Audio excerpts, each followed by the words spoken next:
Assalamualaikum warahmatullahi wabarakatuh, anak-anak ibu semuanya. Wah, sudah lama sekali ya kita tidak bertemu. Sudah sekitar 1 tahun mungkin ya kita tidak bertemu, dari sejak tahun 2020 dan sekarang sudah tahun 2021. Dilihat-lihat anak-anak ibu semuanya tambah cakep dan tambah cantik ya. Mungkin karena terlalu lama di rumah jadi kulit mukanya semakin putih ya. Nah, bagaimana? Untuk hari ini adalah hari pertama kita melakukan pembelajaran secara luring. Apakah kalian sudah semangat untuk memulai pembelajaran hari ini? Ya, bagus kalau gitu. Ibu juga jauh lebih semangat daripada kalian semua. Nah, sebelum pembelajaran dimulai, alangkah lebih baiknya kita berdoa dulu ya, menurut kepercayaan dan agama masing-masing. Berdoa dimulai. Berdoa selesai. Beri salam. Waalaikumsalam warahmatullahi wabarakatuh. Nah, hari ini siapa yang tidak masuk sekolah?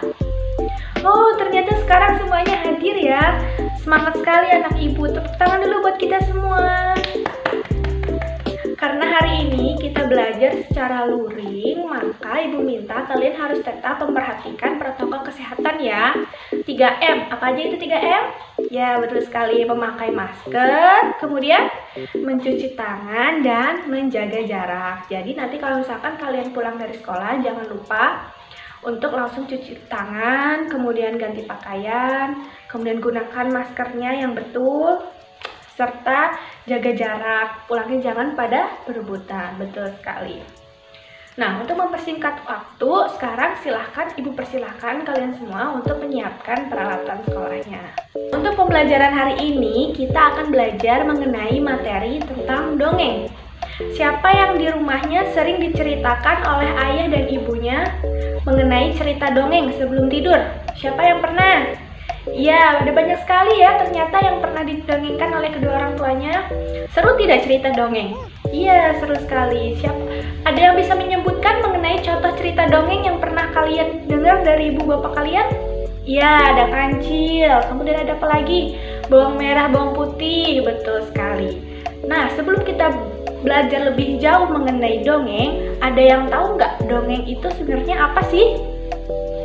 Ya, betul sekali. Menurut KBBI, dongeng adalah cerita yang tidak pernah benar-benar terjadi. Kemudian, menurut pendapat lainnya, dongeng adalah cerita yang mengisahkan kejadian luar biasa, sifatnya fiksi atau tidak nyata, penuh khayalan serta imajinasi yang tidak pernah benar-benar terjadi. Jadi itu adalah pengertian daripada dongeng. Betul sekali. Nah, kalau kalian diceritakan oleh ibu dan ayah kalian di rumah mengenai cerita dongeng, kira-kira supaya apa kalian diceritakan oleh ibu bapak kalian? Ya, atau kata lainnya adalah fungsi dari cerita dongeng. Yang pertama, sebagai hiburan. Betul sekali. Jadi ibu kalian menceritakan cerita dongeng agar hati kalian menjadi senang, kemudian hati kalian menjadi gembira. Itu adalah salah satu fungsi daripada cerita dongeng. Selain sebagai hiburan, yang kedua adalah sebagai penyampaian pesan moral. Biasanya kalau ibu bapak kalian menceritakan cerita dongeng, pasti di dalamnya ada pesan moral yang ingin diceritakan oleh si penulis cerita dongeng. Misalnya, contohnya adalah bawang merah, bawang putih. Kalau bawang putih ceritanya gimana? Ya, betul sekali Danu. Kalau bawang putih ceritanya itu baik anaknya, kemudian penurut sama kedua orang tua. Tapi kalau bawang merah ceritanya bagaimana? Iya, betul sekali Cinta. Bawang merah itu sifatnya adalah jahat, kemudian juga pelit, kemudian juga sukanya marah-marah. Nah, di situ ada pesan moral yang ingin disampaikan oleh si penulis cerita bawang merah, bawang putih kepada kita, si pembacanya. Betul sekali. Tepuk tangan dulu buat kita semua. Nah, sekarang kita akan belajar mengenai struktur. Tadi kita udah belajar mengenai pengertian, kemudian fungsi. Sekarang kita akan belajar mengenai struktur. Struktur dongeng itu ada 3. Apa aja coba? Betul sekali. Ada pendahuluan, setelah itu ada isi, dan yang terakhir ada penutup. Kalau pendahuluan itu ceritanya kayak gimana sih? Kalau pendahuluan itu ceritanya misalkan gini, pada suatu hari atau pada zaman dahulu kala. Nah, itu adalah contoh daripada pendahuluan. Kemudian kalau isi itu isi ceritanya yang dikisahkan. Misalkan bawang merah dan bawang putih, berarti kisahnya gimana nih si bawang merah, kisahnya gimana nih si bawang putih, terus nanti ada konflik dan sebagainya. Nah, itu termasuk dari isi. Dan yang terakhir ada penutup.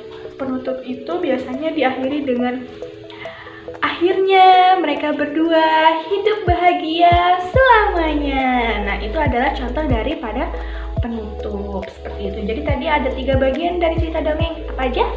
Betul sekali, ada pendahuluan, isi, dan penutup. Tepuk tangan dulu buat kita semua. Nah, sampai sini ada yang ingin ditanyakan terlebih dahulu mengenai penjelasan yang tadi Ibu jelaskan? Ya, jika tidak ada, maka alhamdulillahirabbil alamin. Sekarang kita lanjut lagi ya. Selanjutnya ada ciri-ciri dongeng. Apa aja ciri-ciri dongeng? Tadi Ibu sudah menyebutkan loh salah satunya. Apa? Cinta? Betul sekali, salah satunya adalah ceritanya fiksi atau tidak pernah benar-benar terjadi. Selain fiksi, apalagi? Tadi juga Ibu sudah mencontohkan loh, sudah menyebutkannya juga. Apa? Gatal? Betul sekali. Yang kedua adalah karakter tokohnya disebutkan secara rinci. Misalkan tadi bawang merah, tokohnya jahat, maka diceritakan jahatnya itu jahatnya kemana sih? Apa aja yang dia lakuin sampai orang-orang bilang kalau si bawang merah itu jahat. Kemudian juga diceritakan nih si bawang putih ceritanya sifatnya baik. Nah, baiknya itu seperti apa, kayak gimana, sampai akhirnya orang-orang bilang kalau si bawang putih ini sifatnya baik, seperti itu. Jadi, yang pertama tadi sifatnya adalah fiksi, yang kedua tokohnya diceritakan secara rinci. Kemudian yang ketiga, apalagi? Ya, betul sekali, ceritanya singkat, kita sekali baca bisa langsung selesai. Terus alurnya yang keempat adalah alurnya sederhana. Itu adalah ciri-ciri dari cerita dongeng. Tepuk tangan dulu buat kita semua. Nah, sekarang Ibu ingin tanya sama kalian semua. Biasanya kalian kalau diceritain sama ibu bapak kalian ceritanya tentang apa aja? Ya, betul sekali. Biasanya tentang si kancil, bawang merah, bawang putih, kemudian Candi Prambanan, dan masih banyak lagi. Nah, cerita yang tadi kalian sebutkan itu termasuk dari jenis-jenis dongeng. Nah, yang pertama itu ada cerita dongeng mengenai mitos. Mitos itu cerita dongengnya berisi tentang kekuatan gaib. Kalian tahu kan kekuatan gaib? Yang biasanya itu kayak ada setannya, ada jinnya, ada makhluk halusnya. Nah, itu disebut dengan mitos. Contohnya adalah pembuatan Candi Prambanan, di mana di situ Candi Prambanan dibuat dalam 1 hari 1 malam dengan luas tanah yang begitu lebar, bisa dibuat hanya dalam 1 malam, dan itu katanya dibuatnya oleh makhluk gaib. Nah, makanya itu disebutnya cerita Prambanan termasuk dalam jenis dongeng mitos. Yang kedua adalah legenda. Nah, legenda ini apa sih? Legenda itu adalah cerita rakyat yang dipercaya pernah benar-benar terjadi. Padahal kan yang namanya dongeng nggak pernah terjadi ya. Tapi di sini ada yang namanya legenda, dipercayanya pernah benar-benar terjadi. Nah, contohnya adalah si Malin Kundang. Itu adalah contoh dari legenda. Selanjutnya yang ketiga, yang tadi kalian sebutkan apa? Betul sekali, si kancil. Si kancil ini termasuk dari jenis dongeng fabel. Kenapa kok disebutnya fabel, Bu Guru?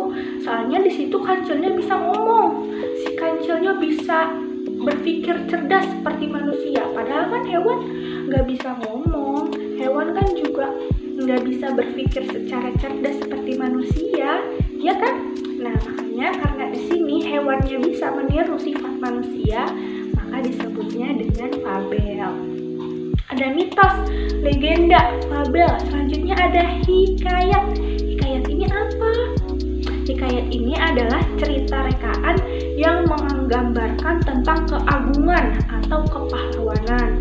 Contohnya adalah Hikayat Si Miskin. Selanjutnya lagi ada Sage.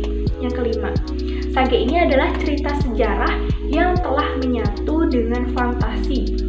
Contohnya adalah Kebo Iwa. Kebo Iwa itu termasuk dalam contoh Sage. Kemudian yang keenam adalah Parabel. Parabel adalah cerita yang menggambarkan sikap moral atau keagamaan. Contohnya adalah cerita para nabi. Kemudian yang ketujuh ada dongeng jenaka. Jenaka itu pasti ceritanya tentang humor atau lucu. Nah, nanti orang yang membacanya akan terhibur, akan menjadi tertawa. Nah, itu termasuk dari dongeng jenaka. Contohnya adalah Lebay Malam. Nah, sampai sini ada yang ingin ditanyakan terlebih dahulu mengenai jenis-jenis dongeng? Tidak ada. Jika tidak ada, maka alhamdulillahirabbil alamin. Jika ingin menceritakan cerita dongeng, maka ada beberapa hal yang perlu untuk diperhatikan. Yang pertama itu ada lafal. Ada yang tahu lafal itu apa? Ya, betul sekali, Gatan. Lafal adalah pengucapan yang harus diucapkan secara tepat. Misalkan di situ ada huruf R, maka kita harus ucapkan secara benar. Misalkan katanya adalah gerah, maka kita harus ucapkan secara jelas huruf R-nya menjadi gerah, jangan gelah. Nah, itu salah pengucapannya. Yang kedua ada intonasi. Intonasi adalah tinggi rendahnya suara.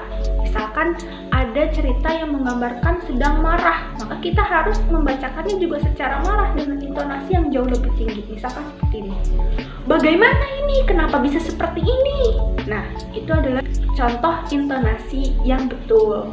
Kalau lagi marah, maka menggunakan nada yang tinggi. Tapi kalau lagi sedih, maka gunakan nada yang rendah. Seperti itu.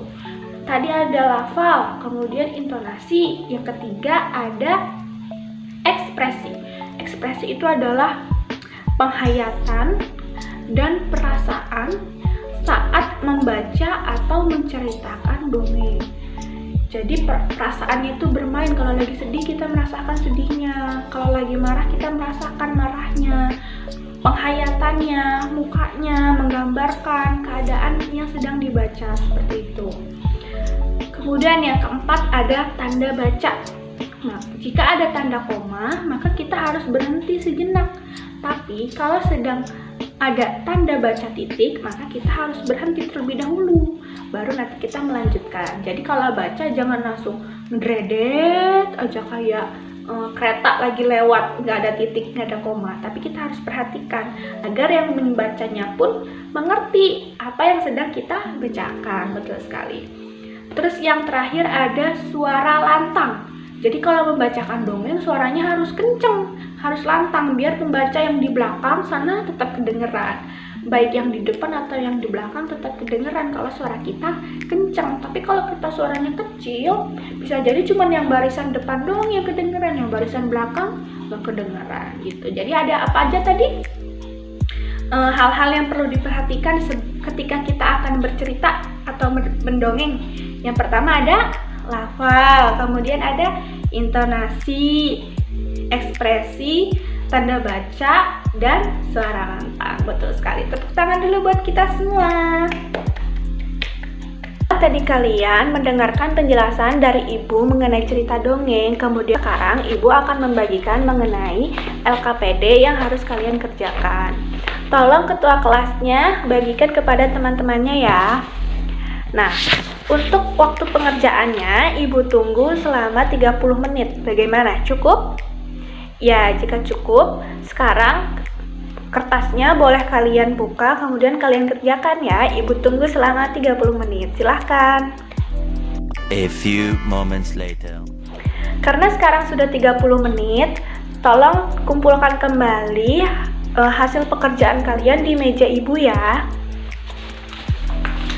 Terima kasih untuk tugas LKPD yang sudah kalian kerjakan. Ibu rasa cukup untuk pembelajaran kita hari ini. Nah, sebelum Ibu tutup, apakah ada yang ingin bertanya terlebih dahulu mengenai materi yang tadi kita sudah pelajari? Tidak ada. Jika tidak ada, Ibu ingin bertanya kalau begitu. Hari ini kita belajar mengenai apa saja? Betul sekali Gata, tadi kita belajar mengenai dongeng. Kemudian apa lagi? Pengertian dari dongeng, kemudian jenis-jenis dongeng. Setelah itu apa lagi? Unsur-unsur intrinsik dongeng, hal-hal yang harus diperhatikan ketika ingin bercerita dongeng, dan masih banyak lagi. Betul sekali. Tepuk tangan dulu untuk kita semua.